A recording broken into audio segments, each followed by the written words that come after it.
o el cronograma de patrón, indistintamente, tiene ligeras diferencias uno del otro. Fíjense que hice una pequeña modificación.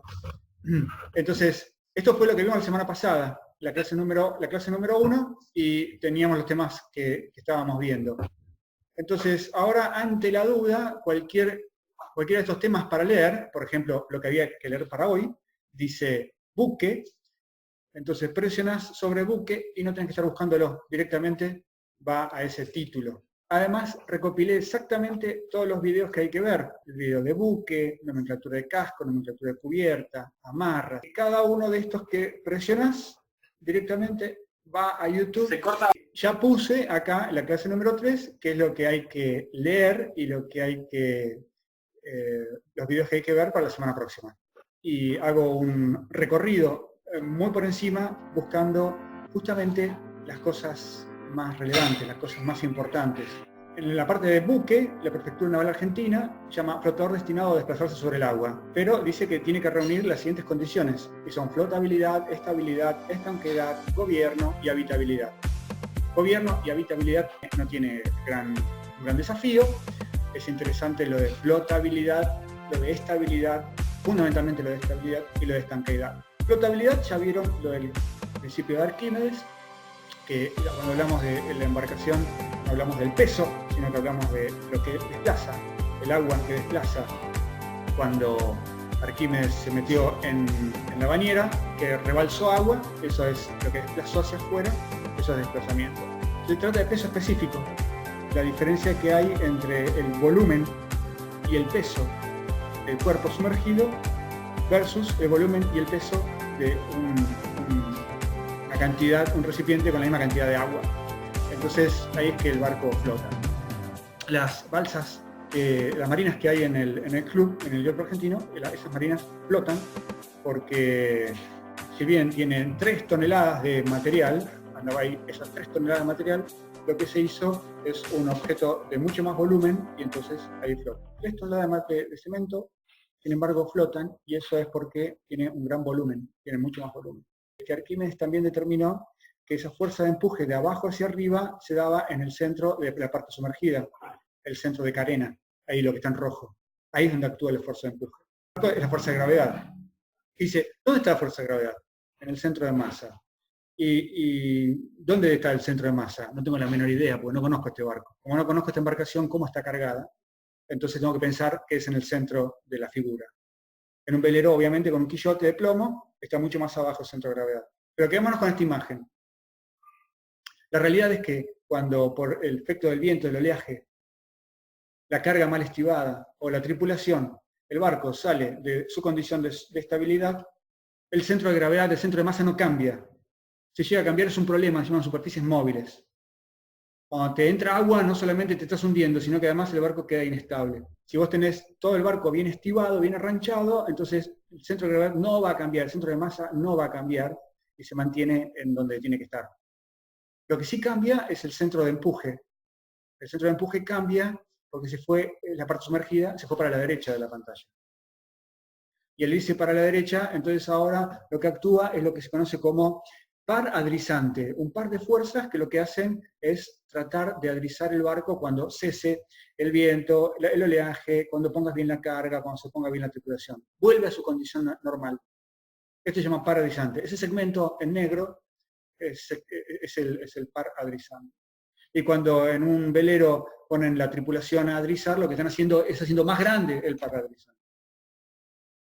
Un velero además tiene el centro de gravedad bien abajo. 20 y pico. Eso significa que el barco tiene estabilidad positiva aún tumbado. Todos los barcos de quillote tienen estabilidad positiva aún estando tumbados. Claro que no está considerada la vela, hay que sacar las velas para que el barco vuelva a su condición. Esto es lo más importante en la parte de buque, el tema de estabilidad. Y también es muy importante, ¿sí? Bueno, ahí ya vieron en los apuntes, ya vieron el video que un barco, un velero de los nuestros tumba, un velero con quillote tumba cuando lo agarra una ola con rompiente, o cuando venís con spinnaker al mango y tenés una...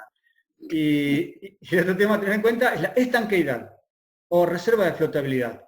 Está bueno que entiendas que un buque mercante tiene todos los elementos para la estanqueidad o reserva de flotabilidad. El mamparo de colisión, el mamparo de cuarto de máquinas y el doble fondo. Sigo, y el doble fondo ahí en verde. Un buque mercante tiene todo esto. Pero es más importante que sepas que nuestros veleros no tienen, en principio, nuestras embarcaciones deportivas, no tienen compartimentos estancos. Esto es clave que lo entiendas. Nuestras embarcaciones de conquilla se mantienen estancas porque vos lo mantenés cerrado. Si vos mantenés cerrado, nuestras embarcaciones deportivas preservan la flotabilidad, reserva de flotabilidad, si lo mantenés cerrado. Por eso, en los reglamentos de fórmulas para navegación río de la Plata exterior, navegación oceánica, te piden que puedas cerrar con pasadores del lado de adentro de la embarcación en caso de mal tiempo. Rescato una pregunta que me mandaron los alumnos por WhatsApp y que dice, en la parte de buque, dice, la capacidad máxima de un buque es el desplazamiento más la reserva de flotabilidad. Y no, la capacidad máxima del buque es aquello que no comprometa la reserva de flotabilidad. Los compartimentos estancos, si bien son utilizados, el mamparo de colisión en proa tiene una compuerta y vos podés abrir la compuerta e ingresar ahí. Lo recomendado es que esté cerrada. En el mamparo de colisión tenés una compuerta que la podés abrir y podés acceder ahí, pero no vale llenarlo, no vale llenarlo. Y el de cuarto de máquinas menos que menos, no vale utilizarlo para estiva. Y dice, la reserva de flotabilidad de color amarillo son los piques. Ah, bueno, no los puse yo acá en esta foto, vuelvo, a ver. Los piques son espacios que hay en la proa del barco y generalmente se pone agua potable, están acá en la parte alta de la proa, se llaman cofferdams también, y son para combustible, son para agua potable. Está bueno. ¿Por qué llevan lastre? Entonces eso te lo pregunto a vos, a ver quién responde, ¿por qué los buques mercantes llevan agua en el doble fondo? ¿Por qué llevan lastre? ¿Cuándo? Sería la pregunta en realidad. ¿Cuándo los buques mercantes llenan de agua el doble fondo? Cuando van muy livianos. Cuando no tienen contenedores. Cuando están livianos, se transforman en algo muy inestable, entonces le meten agua. Y ahí es que vos más de una vez escuchaste esta leyenda del río, que es, se están robando el agua del Río de la Plata. En realidad no están robando el agua del Río de la Plata, sino que si salen del Río de la Plata con carga muy livianos de carga, el barco es insufrible cuando hay mal tiempo y la pasas mal, entonces lo lastran con agua. Lo contrario es más grave. Lo contrario es venir con aguas de otros lugares del mundo y cuando llegan al Río de la Plata y cargan contenedores, eliminan esa agua, se llama hacer alijo. Haces alijo en el Río de la Plata tirando agua de otros lugares. En el Río de la Plata hay un caracolito, hay una conchilla, que se mete en los diferentes huecos del barco, conductos para la refrigeración del motor y demás, y hacen desastres. Ese caracol hace 15 o 20 años atrás no existía. Eso lo trajo algún buque mercante que tiró el agua del lastre en La Plata, en el puerto de La Plata, porque ahí arrancó todo. Ahora está todo el Río de la Plata invadido, Río Paraná, Río Uruguay también. Así que está buena la pregunta.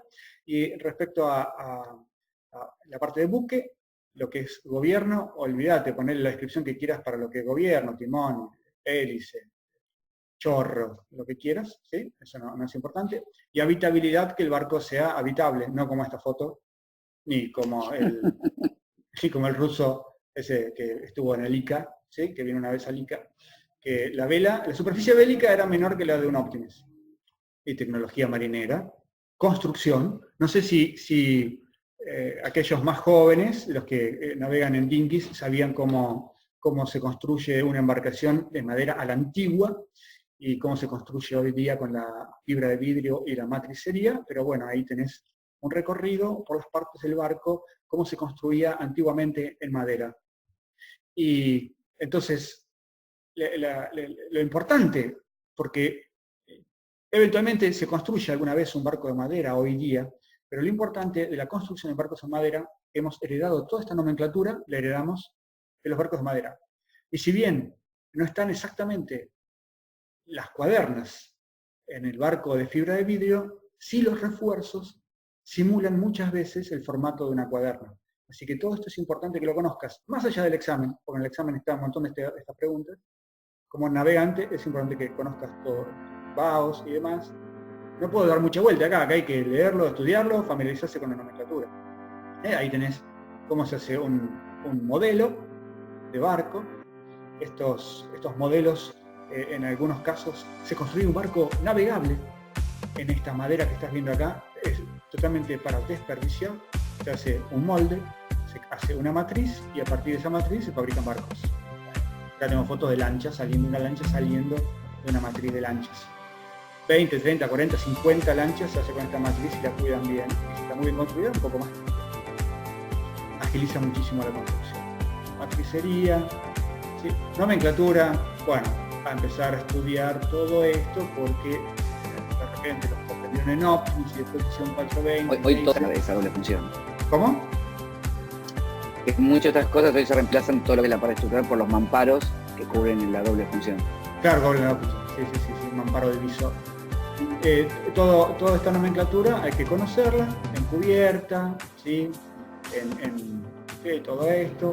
No vale la pena que me detenga, salvo que tengan alguna pregunta, alguna duda. Ahí tengo alguna pregunta por WhatsApp que me hicieron y la anoté acá para responder.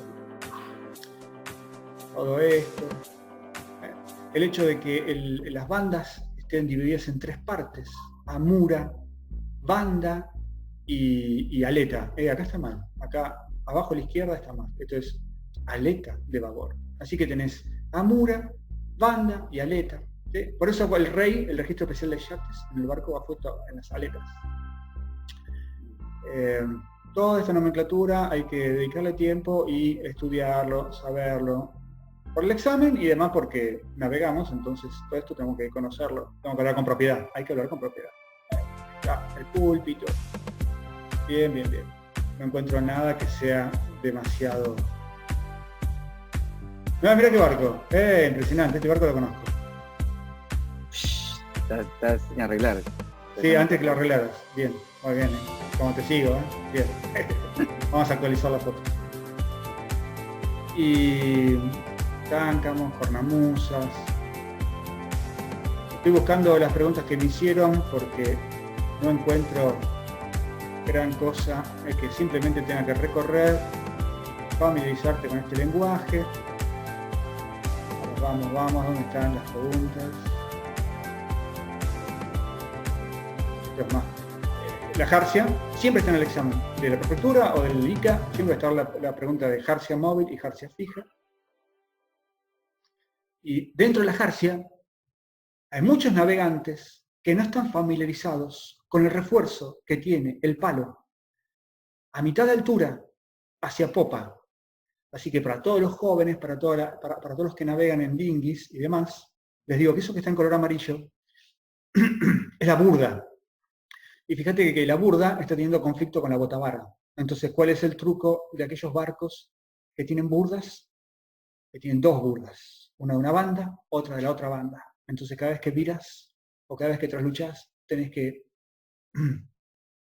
filar una y cazar la otra, como haces con el foque o haces con el Genoa. Es un incordio. Por eso la tendencia de los barcos modernos es a que no tengan las burdas. Porque es un extra más que tenés que resolver.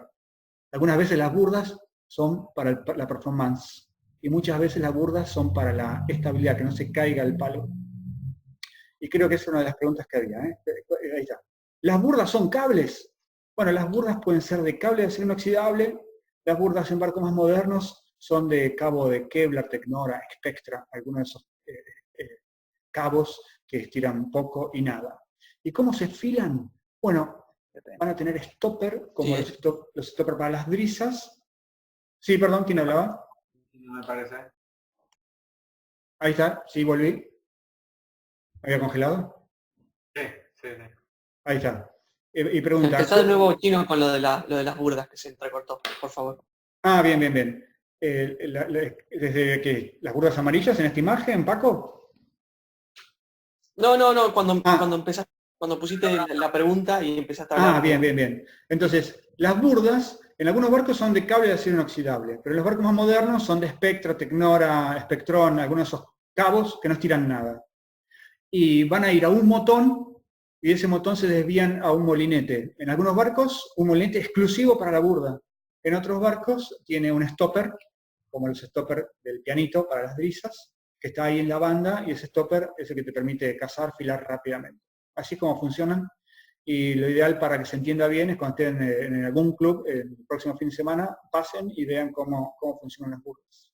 Pero ya les digo, es un incordio y trata de no usarlos. Realmente que a veces, Chino, explica que hay barcos que a veces se les llama burda, en realidad es casi doble popel. Los barcos que tienen mayor cuadrada arriba, que tienen, digamos, en vez que sea...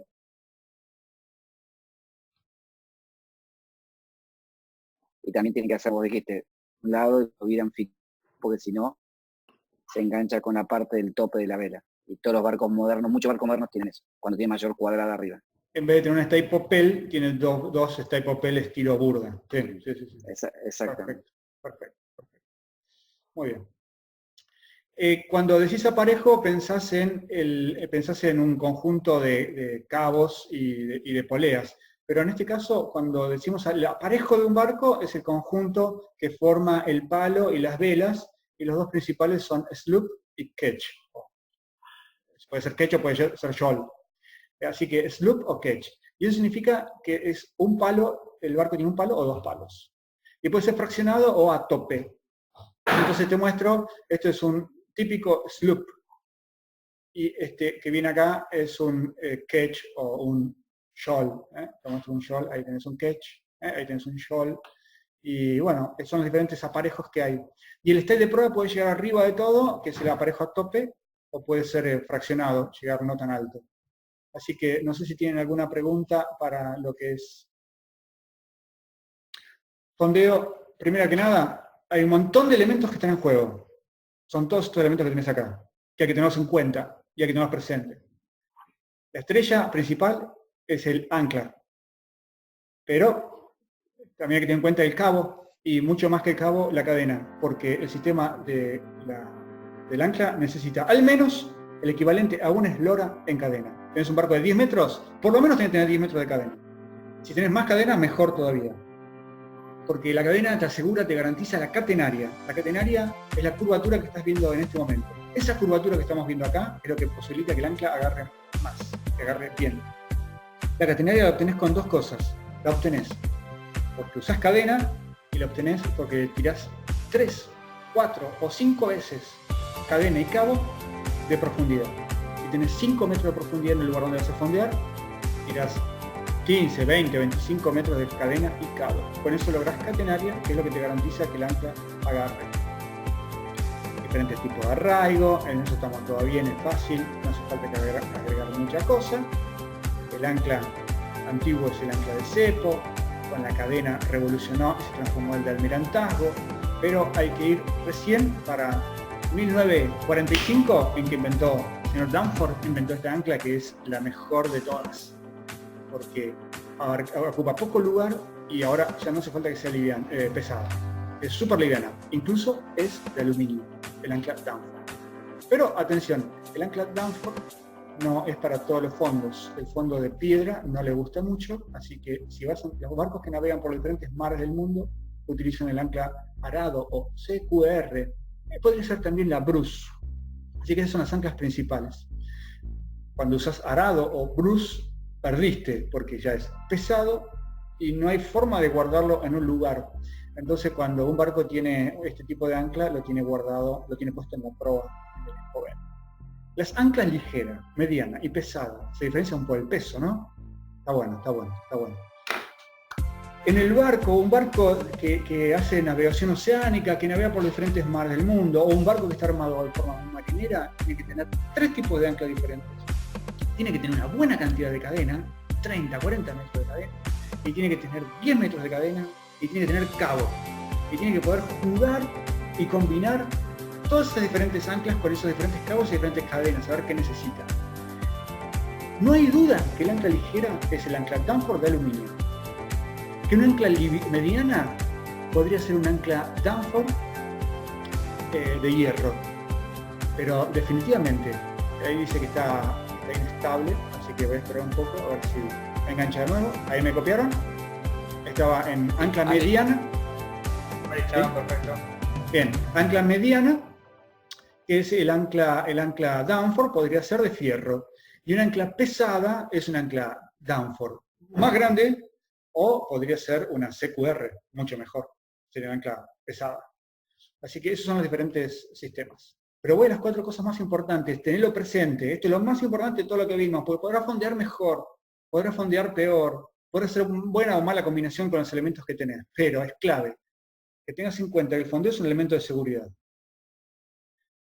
Es clave que en tu barco tengas un sistema de fondeo adecuado a las circunstancias, a la eslora del barco, al lugar donde estás navegando, a la zona donde vas a navegar, a la meteorología que te encontrás habitualmente. Es clave que tengas el ancla listo y el cabo listo, el cabo de cadena, listo para fondear. Yo voy y te pregunto, ¿dónde tenés el ancla y cómo está? Mirá, chino, está en la caja de anclas que está en la proa del barco encubierta. Por lo tanto, si yo tengo una emergencia para fondear, las emergencias para fondear, ya ahora las vemos, entonces sé que voy caminando rápidamente por la cubierta, llego a la proa, abro la tapa de la caja de ancla y ahí sale el ancla y además está hecho firme, en un cáncamo que hay adentro de la caja. Le pregunto a otra tripulación, le pregunto, ¿cómo tenés el ancla y en qué condición está? Dice, mira, está en el pie del palo adentro del barco, envuelto en una tela para que no raye nada, tiene la cadena puesta, tiene el cabo puesto, y yo sé que si en una emergencia tengo que ir a buscarlo, tardo 1 minuto 15 segundos en tenerlo en cubierta. Bien, muy bien. Lo que no sirve es que vos digas, no sé dónde está el ancla, no sé dónde está la cadena y no sé dónde está el cabo. Porque si tenés una emergencia, está complicado. Emergencias que te pueden sacar del paso. El ancla es cuando estás navegando cerca de la costa y tenés una falla en el motor, tenés una falla en el timón y corres el riesgo de que el barco se vaya contra la costa, contra las piedras, y lo termines perdiendo, se termine rompiendo. Entonces, ahí es donde es un elemento de seguridad el ancla y por eso hay que tenerlo listo. Salvo excepciones, el fondeo no es un recurso para resolver cuando hay mal tiempo. Cuando veamos más adelante navegación con mal tiempo, vamos a ver por qué el fondeo no es. O sea, esto es para aquellos que creen que en el medio del mar o en el medio del río, en un pampero, agarras y digas, fondeo y listo. No, hay excepciones, pero vamos a ver con mal tiempo. Si hay preguntas, acuérdense de traerlas. Remolque. 3 tipos de remolque. Remolque por largo, el remolque apoderado, abarloado, y el remolque por empuje. El remolque por largo tiene algunos requisitos que son, por ejemplo, el largo del cabo. Por ejemplo, que quien está siendo remolcado, pero ¿qué voy a decir? Esto ustedes lo saben. Esto lo saben. Si te remolcan y no tenés timón, hay un tip muy bueno, que es que te remolquen remolcado, te remolquen marcha atrás. Es un buen tip.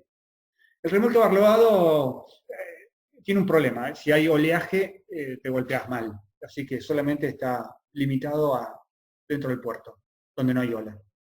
Y el remolque por empuje existe, pero para empujadores, no para nosotros. Así que, chau, chau. Rizos. Atención, los que navegan en dinghies, los que navegan en 420, laser y demás, que están haciendo para rendir examen de timonel.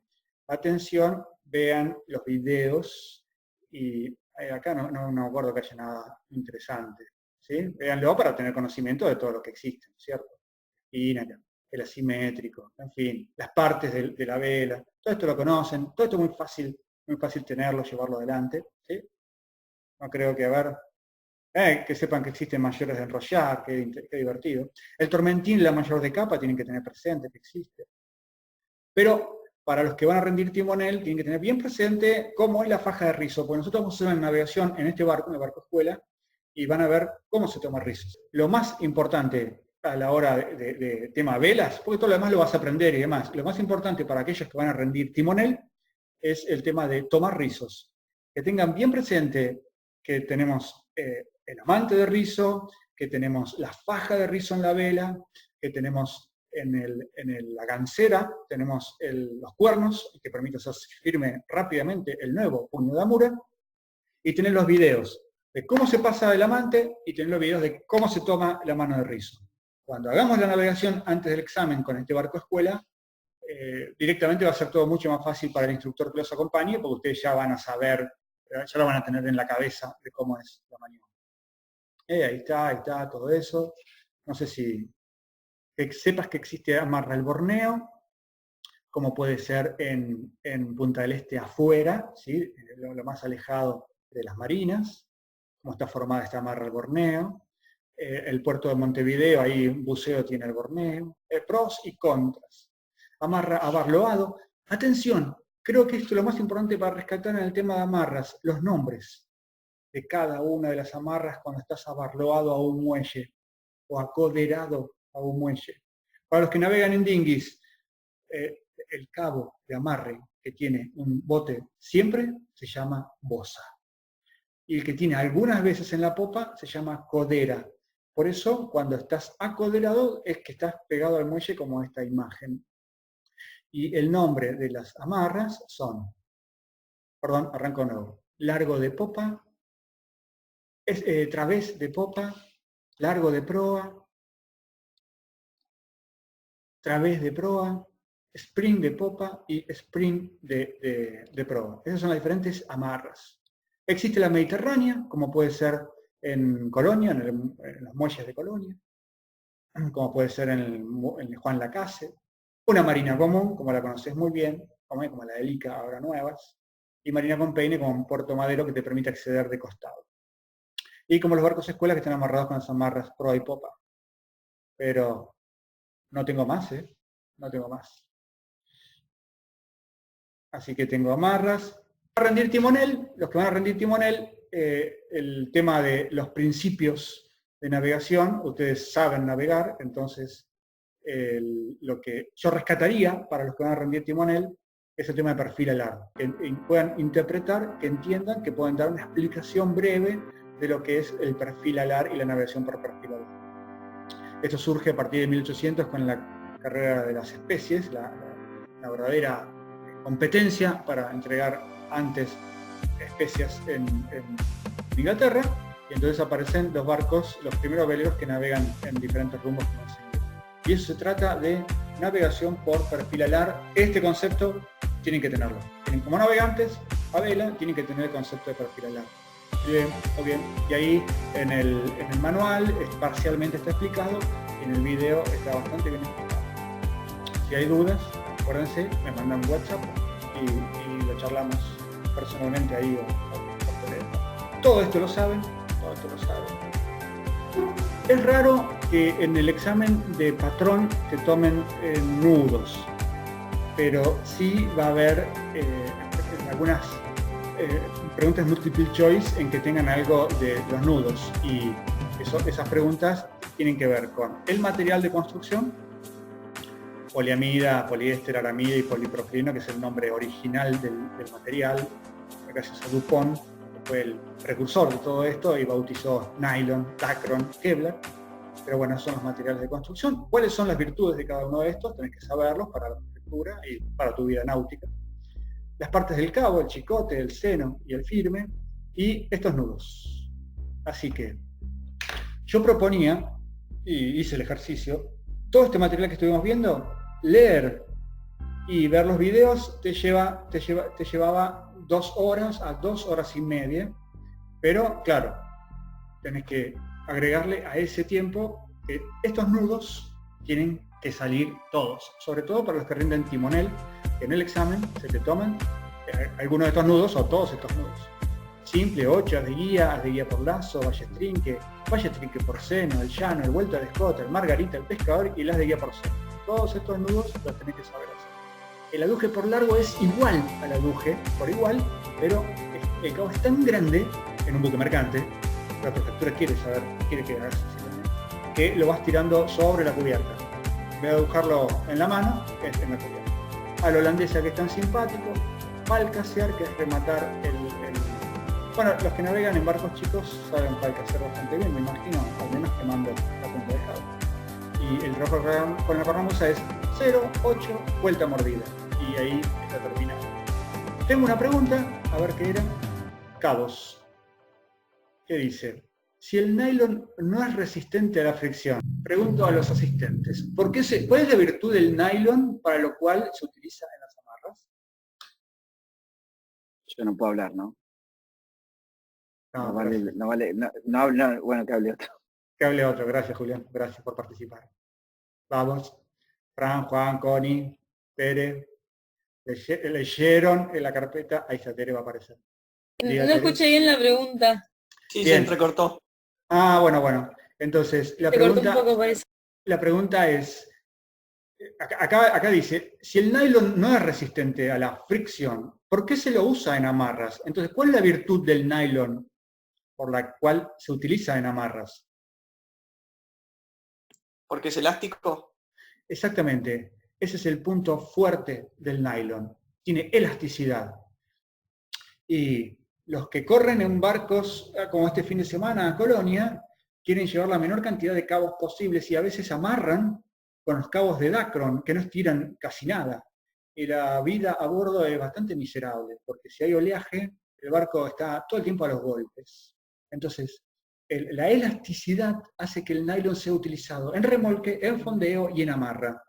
Entonces acá dice, si el nylon no es resistente a la fricción, yo repreguntaría, ¿no? Si el nylon no es resistente a la fricción, ¿qué hacemos?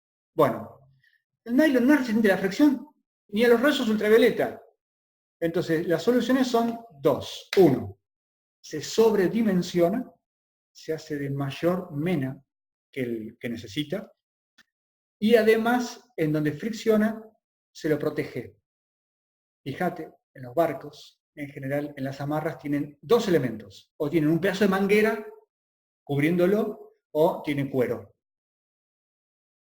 Y ahí está solucionado a esa pregunta.